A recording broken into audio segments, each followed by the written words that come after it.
पाकिस्तान को सलाह देते हैं कि वह अपनी बयानबाजी में संयम रखे, क्योंकि जैसा कि अभी हाल ही में हमने देखा था और आप लोगों ने भी देखा था, किसी भी प्रकार के दुस्साहस का परिणाम दर्दनाक होगा। पाकिस्तान की गीदड़ भभकी पर भारत का जवाब। ब्रेक करिए जरा, पाकिस्तान को फिर से दर्दनाक परिणाम भुगतना होगा।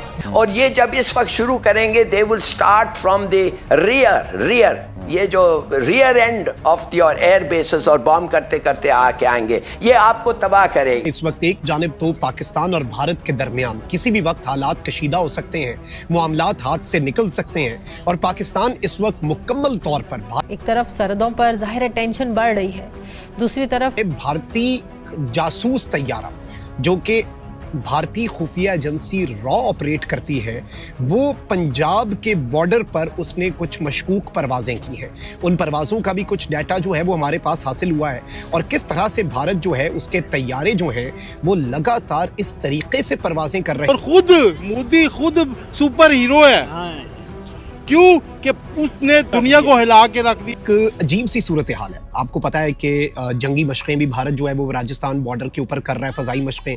फिर भारतीय नेवी जो है उसने नेवल फायरिंग ड्रिल्स जो है उनका ऐलान किया था और जो समुंदर में जिस जगह पर उन्होंने किया, हमने एग्जैक्ट उन्हीं डेट्स पर पाकिस्तान की जो नेवी है उसने 11 से 13 तारीख का अपना नोटम जारी कर दिया कि हम भी अपनी फायरिंग ड्रिल्स करेंगे और दोनों के जो फायरिंग ड्रिल्स के नोटम्स हैं, जो कोऑर्डिनेट्स हैं, उनमें सिर्फ 60 नॉटिकल माइल्स का फ़र्क है। तो भारत इस वक्त तैयारी कर रहा है। लेकिन साहब ने टैंपा में क्या गुफ्तगू की है? ये परेशान कुन गुफ्तगू है, इंतहाई परेशान कुन। बड़ा दुख हुआ मुझे सुनकर कि इस कदर गैर जिम्मेदाराना हम फिर आधी दुनिया को अपने साथ ले जाएंगे। यार आधी दुनिया आपको अब कनखियों से नहीं देखेगी, बिल्कुल देखेगी, और शक की निगाह से नहीं देखेगी कि ये आप करके। वो जो 2-4 आपकी मिट्टी के डैम बने हुए हैं पाकिस्तान में, जब वो भी खुलेंगे साथ में तो फिर तो ये तो अरब सागर में मिलेंगे सर सारे पाकिस्तानी। दोस्तों, ऑपरेशन सिंदूर में करारी हार और जिल्लत झेलने के बाद पाकिस्तान अब सिर्फ बयानबाजी और गीदड़ धमकियों पर उतर आया है। कभी अमेरिका में जाकर पाकिस्तान का आर्मी चीफ बंद दरवाजों के पीछे छुप छुप कर कहता है अगर भारत ने पानी रोका तो न्यूक्लियर चला देंगे, तो कभी दुनिया में भिखारी के नाम से मशहूर शहबाज शरीफ वही रटी रटाई धमकी दोहराता है अगर भारत पानी रोक देगा तो न्यूक्लियर चला देंगे। लेकिन दोस्तों, भारत ने पाकिस्तान की इन गीदड़ धमकियों का सीधा और करारा जवाब दिया है। भारत ने साफ कह दिया है, अपनी नाकामी छुपाने के लिए इस तरह की बयानबाजी करना पाकिस्तान की पुरानी आदत है। भारत ने पाकिस्तान को कड़े शब्दों में चेतावनी दी, अपनी धमकियों और फालतू बयानबाजी पर कंट्रोल रखो, वरना अगर कोई भी गलत कदम उठाया तो पाकिस्तान को ऐसा दर्द मिलेगा जिसे उसकी आने वाली नस्लें भी नहीं भूल पाएंगी। दोस्तों, अगर आपको भारत का यह जवाब गर्व महसूस कराता है तो इस वीडियो को लाइक करें, ज्यादा से ज्यादा शेयर करें ताकि हर भारतीय इस सच्चाई को जान सके और ऐसे ही दमदार अपडेट्स के लिए चैनल को सब्सक्राइब करना न भूलें। जय हिंद। नाज़रीन किराम, 3 बहुत आम तरीन डेवलपमेंट्स हैं जो आपके सामने रखनी है इस वक्त। एक जानिब तो पाकिस्तान और भारत के दरमियान किसी भी वक्त हालात कशीदा हो सकते हैं, मामलात हाथ से निकल सकते हैं। दूसरी जानिब भारतीय जासूस तैयारा जो कि भारतीय खुफिया एजेंसी रॉ ऑपरेट करती है, वो पंजाब के बॉर्डर पर उसने कुछ मशकूक परवाजें की हैं। उन परवाजों का भी कुछ डाटा जो है वो हमारे पास हासिल हुआ है और किस तरह से भारत जो है उसके तैयारे जो हैं वो लगातार इस तरीके से परवाजें कर रहे हैं। अजीब सी सूरत हाल है। आपको पता है कि जंगी मशक़ें भी भारत जो है वो राजस्थान बॉर्डर के ऊपर कर रहा है, फ़ज़ाई मशक़ें। फिर भारतीय नेवी जो है उसने नेवल फायरिंग ड्रिल्स जो हैं उनका ऐलान किया था और जो समुंदर में जिस जगह पर उन्होंने किया, हमने एग्जैक्ट उन्हीं डेट्स पर पाकिस्तान की जो नेवी है उसने 11 से 13 तारीख का अपना नोटम जारी कर दिया कि हम भी अपनी फायरिंग ड्रिल्स करेंगे और दोनों के जो फायरिंग ड्रिल्स के नोटम्स हैं, जो कोऑर्डिनेट्स हैं, उनमें सिर्फ 60 नॉटिकल माइल्स का फ़र्क है। तो भारत इस वक्त तैयारी कर रहा है, लेकिन के अंदर इंटरेस्टिंगली अब हो क्या रहा है। नाज़रीन किराम, एक तैयारा है जो जिसका रजिस्ट्रेशन नंबर है GB8001। अब ये बेसिकली जो पाकिस्तान का बॉर्डर है पंजाब का, पाकिस्तान का जो पंजाब का बॉर्डर है, ये उसके करीब परवाज कर रहा था भारत वाली साइड पर, भारतीय पंजाब पर से। और ये बेसिकली इंडियन एयर फोर्स का एक तैयारा है, मॉडिफाइड ग्लोबल 5000 सिग इंटेलिजेंस और इस तरह का इसका नाम है।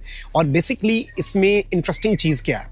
इंटरेस्टिंग चीज़ ये है कि एक बिजनेस जेट जो होता है जैसे एक होता है जो कमर्शियल एयरक्राफ्ट है, फिर कुछ प्राइवेट जेट्स होते हैं, ठीक है।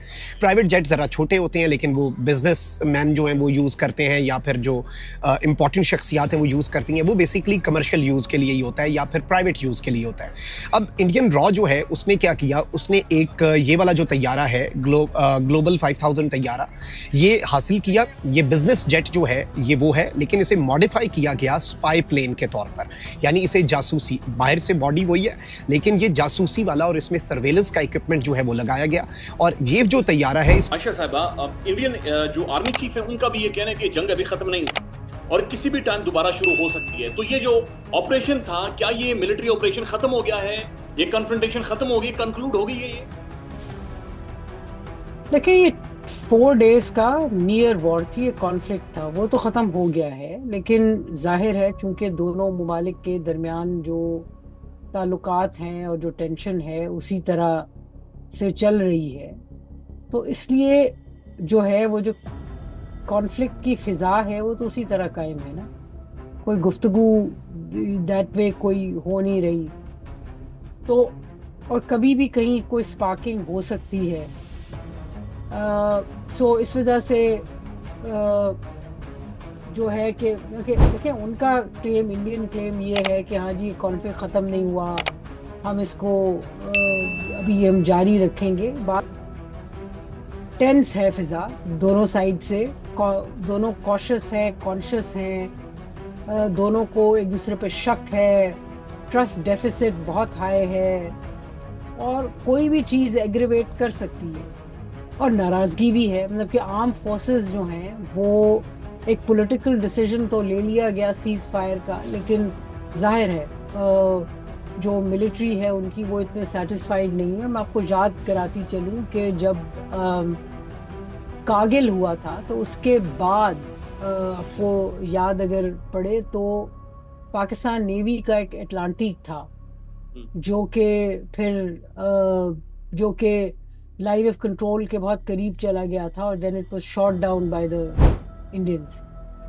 तो ये जो जज्बा बदला लेने का ये फिर रहता है फिर, और जब ऐसी चीज़ हो दोनों साइडों पे हो, हमारे जो चीफ हैं वो भी कहते हैं कि जनाब इंडिया की ऐसी की तैसी उनको सबक सिखाएंगे, हम ईस्ट से घुसेंगे और पहले ईस्ट पे हम करेंगे और फिर आगे जाएंगे और 10 मिसाइल डेमो पे मारेंगे वगैरह वगैरह। तो जब दोनों साइडों पे हॉकिशनेस हो तो स्पार्किंग की गुंजाइश तो रहती है ना। और खास